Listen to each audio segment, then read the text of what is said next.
Bonjour à toutes et à tous et merci de me retrouver dans cette première vidéo.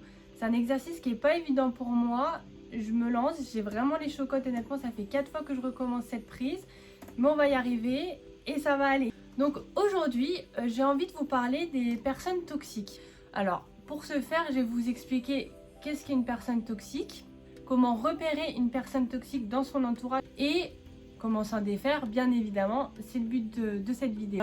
Pourquoi je fais cette vidéo maintenant? Parce que vu qu'on est poussé à l'introspection, pour repérer une personne toxique, il faut faire une introspection sur soi-même et sur sa vie et qu'est-ce que la personne a fait, pourquoi on n'avance pas, est-ce qu'il y a quelqu'un qui nous empêche d'avancer, est-ce qu'on se sent mieux quand il n'y a pas cette personne autour de nous, quand cette personne prend des contacts, est-ce qu'on se sent mal? Voilà, je trouve que c'est un mal pour un bien ce confinement par rapport à ce sujet-là où on va se rendre compte qu'une personne en réalité est très mauvaise pour nous. Et du coup, on va sortir de ce confinement, on va être débarrassé des gens toxiques et tout va aller bien, on va dire ça comme ça. Une personne toxique dans sa vie, ça va être quelqu'un qui va vous empêcher de vivre votre vrai vous. Alors comment elle va le faire? Elle va être manipulatrice, cette personne, elle va user de culpabilisation. Elle va être jalouse, elle va vous sous-estimer, elle va avoir des propos très violents, donc c'est de la violence psychique et ça peut aussi être de la violence physique. Cette personne va vous faire des critiques, va vous dire que vous n'êtes pas capable de telle chose, vous êtes nul. C'est quelqu'un vraiment qui va vous empêcher de briller en fait, qui va vous empêcher d'être vous et qui va vraiment vous bouffer la vie en fait. Elle va tellement vous pousser à bout que vous allez être enfermé dans une cage en position fétale comme ça, renfermé sur vous-même, vous dire que vous êtes capable de rien, vous êtes nul, vous n'êtes pas capable, qu'est-ce que je vais faire de ma vie, ça sert à rien, je suis nul, je suis nul, je suis nul, je suis nul. Voilà, c'est ce que c'est une personne toxique. C'est des gens qui vont tellement être négatifs pour vous que vous allez vous en détruire la vie en réalité. Donc c'est très important d'oser se poser la question, est-ce que cette personne est toxique pour vous? Parce que ce qu'il faut savoir, c'est que les personnes toxiques autour de vous, ça peut être vos collègues, donc on va dire ça va, vos amis et votre famille. Alors ça, c'est vraiment pas évident parce que la famille, on est né dans cette famille, donc on n'a pas le choix. Ça fait depuis qu'on est né qu'on les connaît et en fait, souvent c'est eux qui vont vous briser en fait, parce que vous n'allez même pas oser partir, parce que c'est votre famille. Et du coup, vous n'allez pas briser l'emprise que cette personne a sur vous et vous allez vous détruire votre vie. Il faut savoir que les personnes toxiques, on va dire déjà ça va vous baisser votre estime de vous. Donc l'estime de soi c'est quoi? C'est l'amour que vous avez pour vous, la reconnaissance que vous avez pour vous. Vous allez en avoir moins, voire plus du tout. Vous n'allez plus avoir confiance en vous et ça peut aller aux idées noires, à la dépression. Donc c'est pas rien quand même. Il faut vraiment se rendre compte que vous, en fait, vous allez être brisé vraiment, vous allez plus être vous-même. Donc vous pouvez tomber en dépression et tout ce qui s'ensuit, c'est-à-dire stress, angoisse, vous allez vous renfermer sur vous-même et voilà. Donc c'est ça qu'une personne toxique peut vous faire, vraiment, c'est vous briser, vous enfermer, vous n'existez plus. En fait, vous n'existez plus, il n'y a que elle qui existe et vous n'existez plus. Comment savoir si vous êtes entouré d'une ou plusieurs personnes toxiques, parce que ça peut arriver malheureusement? Il faut se forcer à l'introspection. Donc il faut réfléchir. Est-ce qu'en ce moment je me sens bien dans ma vie? Est-ce qu'il y a un domaine ça peut être personnel, professionnel, peu importe, qui vous manque, on va dire, ou vous n'êtes pas capable de faire? Donc je dis une bêtise, vous avez envie d'être actrice ou acteur. Oui, c'est ambitieux, oui, c'est pas facile comme métier, mais c'est ce que vous avez envie de faire, ça vous anime, vous avez envie. De toute façon, vous avez qu'une vie, donc il ne faut pas se priver d'essayer de vivre tous ses rêves d'une manière ou d'une autre. Mais vous avez vos amis, votre famille, peu importe, qui vous dit t'es nul, pourquoi tu fais ça? Ça sert à rien, tu n'y arriveras jamais, t'es nul, t'es pourri, tu sais pas parler, tu sais pas jouer, ça sert à rien, t'as jamais pris de cours de théâtre, des critiques qui fait que vous n'avez jamais osé faire des cours de théâtre ou des castings. Voilà, c'est des gens comme ça les gens toxiques, c'est vraiment, vous allez vous dire, est-ce qu'il y a quelqu'un ou plusieurs personnes qui vous ont mis des bâtons dans les roues, vous ont empêché, vous ont dissuadé de faire quelque chose, tellement harcelé négativement là-dessus que vous avez pas osé faire ça? Ou alors au contraire, est-ce que vous êtes dans un milieu, j'ai une bêtise, vous êtes en RH, vous avez fait 5 ans d'école de commerce et puis vous vous retrouvez, vous dites merde, mais qu'est-ce que je fais? Pourquoi j'en suis là?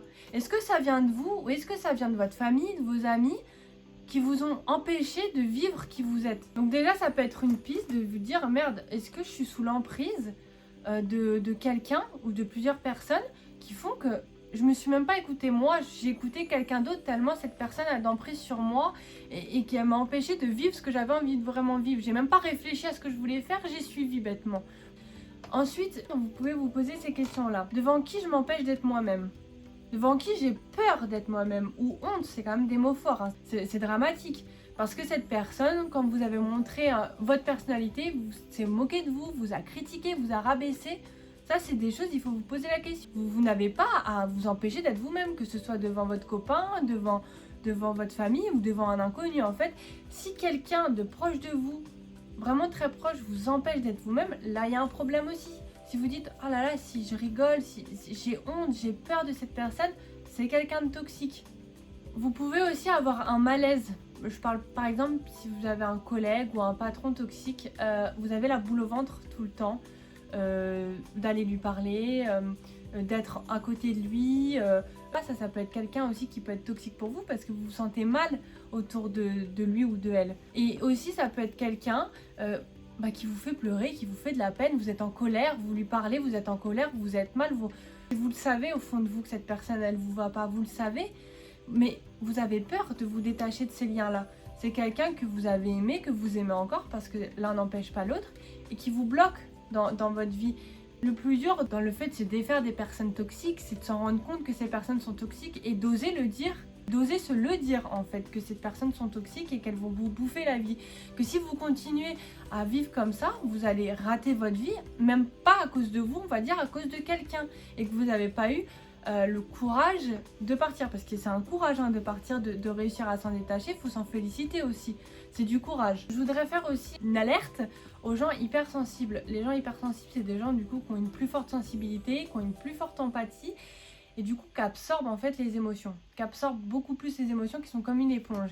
Et ça, faut faire. Quand vous êtes hypersensible, que vous le savez, faut que vous sachiez que les gens toxiques, vous êtes comme un aimant pour eux. Ils vont venir vous voir parce qu'en fait, ils vont venir vous voir, ils vont vous déverser leurs problèmes, leur négativité, parce que vous absorbez tout et ensuite eux, ils vont être libérés et vous allez vous sortir avec toute la négativité d'un tel et d'un tel. Donc on va dire, plus vous êtes hypersensible, plus vous êtes susceptible d'être entouré de gens toxiques ou du moins d'avoir des gens toxiques qui vont essayer de venir vous voir. Donc il faut se mettre quand même une barrière, des limites, encore plus quand vous êtes hypersensible. Je vais vous expliquer comment je m'en suis détachée. Alors honnêtement, c'est un exercice, c'est pas mon exercice, c'est l'exercice de mon psychiatre. Donc j'estime que c'est du coup un bon exercice parce que ça vient d'un professionnel de santé. Et puis moi, ça a marché avec moi et je l'ai conseillé à d'autres personnes et ça a fonctionné. Donc je trouve que c'est un bon exercice. L'idéal en fait quand vous avez une personne toxique, c'est vraiment de s'en libérer. C'est pas de vivre avec, c'est vraiment de s'en libérer. Même si c'est la famille, même si c'est toute votre famille, même si... L'idéal vraiment c'est de s'en aller quoi, pas de rester et dire ah ouais mais il est toxique, mais le pauvre ou la pauvre elle a vécu ça. Non en fait non, vous vivez mal la chose, vous en allez. Ce que vous devez faire quand vous avez une personne toxique autour de vous, c'est de vous écrire une lettre à vous, c'est d'écrire, je prends un exemple, voilà ma mère est toxique et voilà ce qu'elle m'a fait depuis que je suis née, voilà ce que ça m'a fait ressentir. C'est pas facile comme exercice parce que vous allez devoir piocher dans tout ce que la personne vous a fait subir, mais c'est important en fait de se rendre compte et de se dire elle a fait ça, elle a fait ci, elle a fait ça, et si j'en suis là c'est parce que cette personne a fait ci, si j'en suis là c'est parce que cette personne, parce qu'elle m'a dit ça, parce qu'elle m'a dit ça à un moment, voilà, c'est vraiment vous dire, je vais vous dire un exemple, à chaque fois que j'évoquais mon désir de devenir actrice, elle me disait que j'étais nulle, voilà c'est ça, vous allez faire une introspection et on va dire un retour en arrière de toute votre vie avec cette personne-là. Et voilà ce qu'elle m'a fait. Donc je vous préviens tout de suite, ça va pas être évident. Mais pleurez, criez, énervez-vous, vous avez tous les droits. Faites sortir en fait tout ce que la personne vous a fait subir. Vous l'écrivez sur cette lettre comme si vous le sortiez de votre cerveau. Si vous avez besoin de faire une pause, si vous avez besoin de 3 mois pour faire cette lettre, vous mettez le temps qu'il faut. Rushez pas la chose, c'est quand même important. Comme je dis, en plus, plus la personne est proche, plus c'est dur. Le but c'est de vous faire du bien. Donc, Et à la fin de cette lettre, pardonnez. Je te pardonne, maman, par exemple, de m'avoir fait subir ça. Ça sert à rien en fait de vivre dans la rancune toute votre vie. Ça va vous empêcher d'avancer autant qu'une personne toxique. La rancune c'est votre ennemi, c'est une personne toxique. il faut pardonner. Vous n'oubliez pas en fait ce que la personne vous a fait. Vous pardonnez, c'est même pas pour l'autre en fait que vous pardonnez, c'est pour vous. Voilà, vous avez vécu ça. C'est pas facile. Vous n'avez pas mérité de vivre ça. Vous l'avez vécu. Vous pouvez pas changer le passé de toute façon, donc vous l'avez vécu. Déjà, il faut se pardonner d'avoir vécu ça parce que vous n'êtes coupable de rien. Déjà, pardonnez-vous. Et ensuite, vous pardonnez à l'autre. Je te pardonne de m'avoir fait vivre ça, je ne t'en veux plus. Mais comme ça, cette personne n'existe plus. Vous voyez, vous n'avez pas à cultiver ce sentiment d'amour-haine. Je déteste cette personne de m'avoir fait vivre ça. Non, en fait, vous pardonnez la personne. Je te parle plus, mais je te pardonne. Je te pardonne pour tout ce que tu m'as fait. Et on s'arrête là, nos chemins se séparent. Et cette lettre, vous la gardez. Ce que vous pouvez faire aussi, ça marche pour certaines personnes, c'est déchirer. Brûler la lettre, la jeter. Moi, c'est comme ça que j'avais fait en fait. J'avais jeté cette lettre ensuite.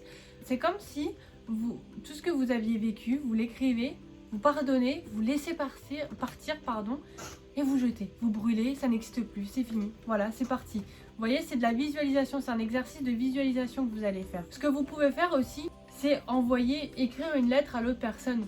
Que vous envoyez ou que vous envoyez pas, ça c'est à vous de le voir. Vous n'êtes pas obligé. On va dire que c'est vraiment comme vous le sentez parce que la personne peut vous répondre. Donc si vous vous sentez pas capable de pas répondre à l'autre personne, n'envoyez rien. Vous pouvez envoyer écrire une lettre à l'autre personne en disant voilà ce que tu m'as fait. Je suis très en colère, c'est pas normal, tu n'as pas le droit de me faire subir ça. Encore une fois, à la fin, je te pardonne, mais je ne veux plus te parler.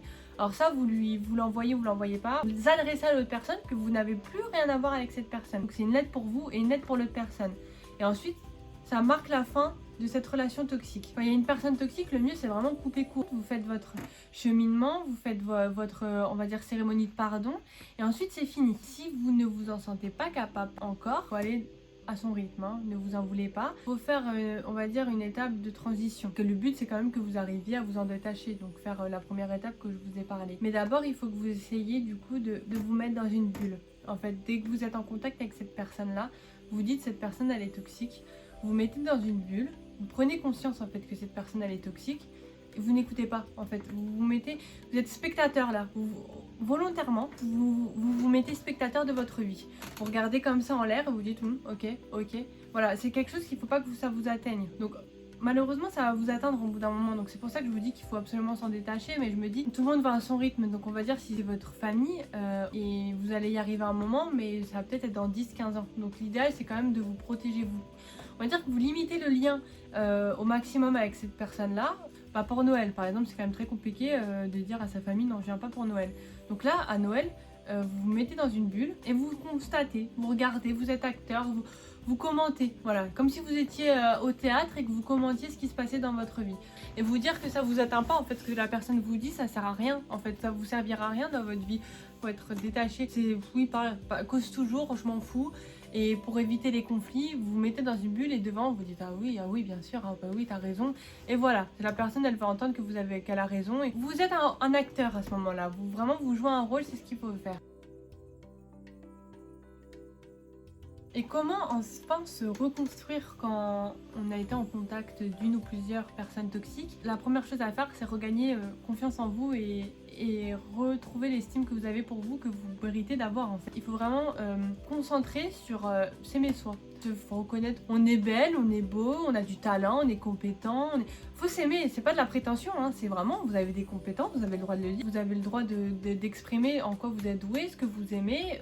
Regagner confiance en soi, regagner l'estime de soi, regagner l'amour qu'on a pour soi, s'aimer soi, se pardonner, être sa meilleure amie. Moins vous avez d'estime de vous, plus vous allez avoir des personnes toxiques autour de vous. Donc on va dire que l'estime de soi déjà c'est la chose la plus importante à avoir dans sa vie, et en plus ça va vous empêcher d'avoir des personnes négatives, parce que les personnes négatives elles vont dire merde, je peux rien en faire en fait, c'est ça. Donc c'est vraiment la chose la plus importante que vous devez faire, c'est gagner de l'estime de vous. Et ensuite il faut faire attention à pas se renfermer quand même sur soi. Moi c'est l'erreur que j'ai faite par exemple, c'est on va se mettre dans un cercle négatif, à s'enfermer, à être là que pour soi. C'est bien d'être là pour soi, mais c'est aussi bien d'avoir des amis, des collègues, des gens qui sont... Enfin, les gens ne sont pas forcément malveillants, Dieu merci. Donc oui, on donne pas sa confiance tout de suite, parce qu'il faut quand même faire attention, mais il faut pas non plus s'enfermer sur soi-même. Il faut quand même accueillir les gens.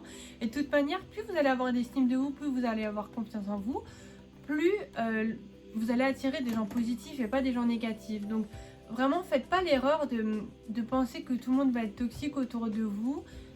parce que vous avez été enfermé trop longtemps. C'est pour ça qu'il faut d'abord se reconstruire avant d'aller sortir voir du monde.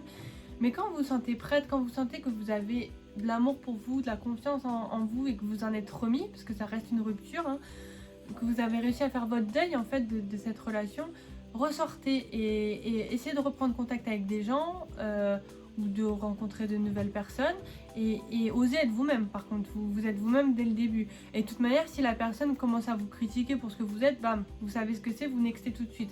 Vous n'avez pas le temps de vous attacher, donc vous savez que c'est pas une personne bonne pour vous et vous allez voir la prochaine, on va dire. Et vivez votre vie et n'ayez pas peur quand même de rencontrer des gens parce qu'on peut faire de très belles rencontres dans notre vie et c'est dommage de rester enfermé dans la pensée que tout le monde est négatif. Donc voilà, j'espère que cette première vidéo vous aura plu. En tout cas, n'hésitez pas quand même à me laisser des commentaires pour me dire si vous avez déjà eu affaire à des personnes toxiques, si vous pensez que vous avez affaire à des personnes toxiques. J'espère que cette vidéo vous aura informé, vous aura aidé. N'hésitez pas aussi à dire votre témoignage, ça peut être anonyme, vous inquiétez pas. Parce que ça fait du bien des fois d'en parler à des gens inconnus qui vont vous donner objectivement leur avis parce qu'ils vous connaissent pas, donc c'est aussi bien d'en parler. Si vous avez des idées ou des sujets que vous aimeriez que j'aborde, n'hésitez pas pareil à mettre en commentaire ou sur Instagram. On se retrouve très vite dans une prochaine vidéo, prenez soin de vous.